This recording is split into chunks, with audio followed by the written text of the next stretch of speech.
بڑی خوشی کے ساتھ آج اس دلیل کو لوگ پیش کرتے ہیں. اور سب سے بڑا میلادی جو تھا وہ ابو لہب تھا. آپ کی میلادت پہ، آپ کی میلاد پہ خوشی کا اظہار اس نے کیا تھا. اور پھر کچھ کمزور روایتوں کی بنیاد پر بعض لوگوں نے یہاں تک کہنا شروع کر دیا کہ ابو لہب کی انگلی سے پانی کے قطرے جاری ہوتے ہیں، جس انگلی سے اشارہ کیا تھا لوڈی کو آزاد کرنے کا، اور وہ اس کو پیتا رہتا ہے. میرے دوستو، انگلی سے پانی کے چشمے جو جاری ہوتے ہیں وہ پیارے محبوب صلی اللہ علیہ وسلم کی انگلیوں سے چشمے جاری ہوتے ہیں. کسی مشرک کی انگلیوں سے پانی کے چشمے جاری نہیں ہوتے. اللہ کو معلوم تھا کہ 15ویں صدی میں آ کر کوئی مولوی اس طرح کی غلط بیانی ممبر رسول پہ بیٹھ کے کرے گا. اللہ نے اس لیے پوری سورت قرآن کی اتار دی.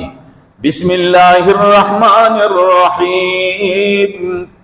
تبت یدا ابی لہب وتب ما اغنى عنه ماله وما كسب سيصلى نارا ذات لهب وامرأته حمالة الحطب في جيدها حبل من مسد. پوری صورت اللہ نے اتار دی. فرمایا کہ ابو لہب کے دونوں ہاتھ تباہ و برباد ہو جائیں، ابو لہب خود بھی تباہ و برباد ہو جائے.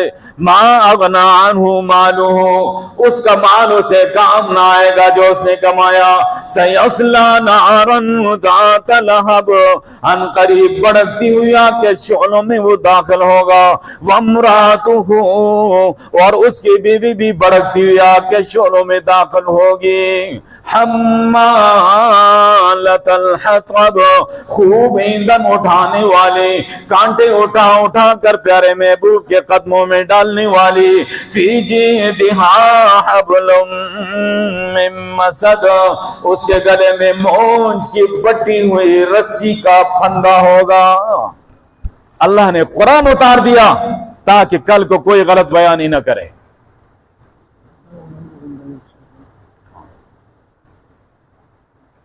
تو اب بھی اگر کوئی ایسی بات کرتا ہے، کیا خیال ہے ابو لہب کے دونوں ہاتھ تباہ ہو گئے تو ان ہاتھوں میں انگلیاں شامل ہیں یا نہیں؟ آپ میری طرف سے ان دے انگلیاں شامل ہیں یا نہیں؟ یہ وہ شخص تھا کہ جس نے سب سے پہلے خوشی کا اظہار کیا تھا جب آپ محمد ابن عبداللہ کی حیثیت سے تشریف لائے. لیکن جب آپ محمد الرسول اللہ صلی اللہ علیہ وسلم کی حیثیت سے تشریف لے آئے اور صفا پہاڑی پہ کھڑے ہو کر آپ نے اعلان کیا کہ ایھا الناس قولوا لا الہ الا اللہ تفلحون، لوگوں لا الہ الا اللہ کہہ دو تم کامیاب ہو جاؤ گے.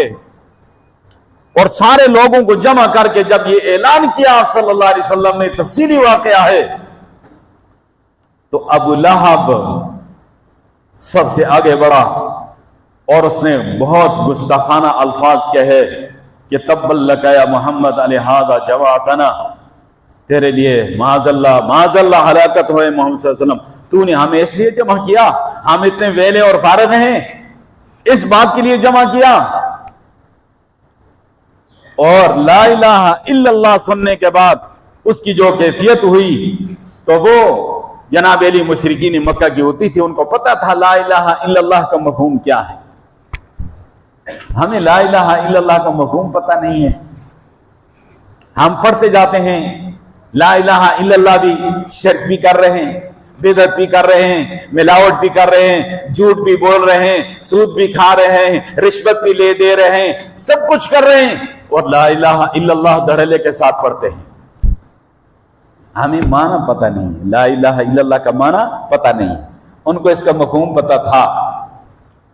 علامہ اقبال نے اسی بات کا ذکر کیا. چوں گویم مسلمانم بلرزم کے دانم مشکلات لا الہ را.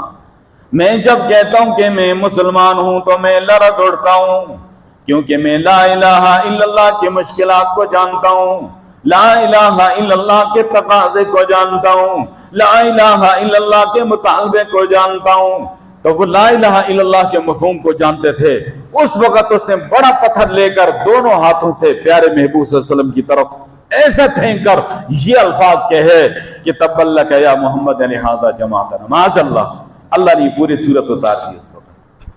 تو جب محمد رسول اللہ صلی اللہ علیہ وسلم کی حیثیت سے تشریف لے آئے تو سب سے پہلے پتھر برسانے والا وہی تھا جو سب سے پہلے خوشی کا اظہار کرنے والا تھا۔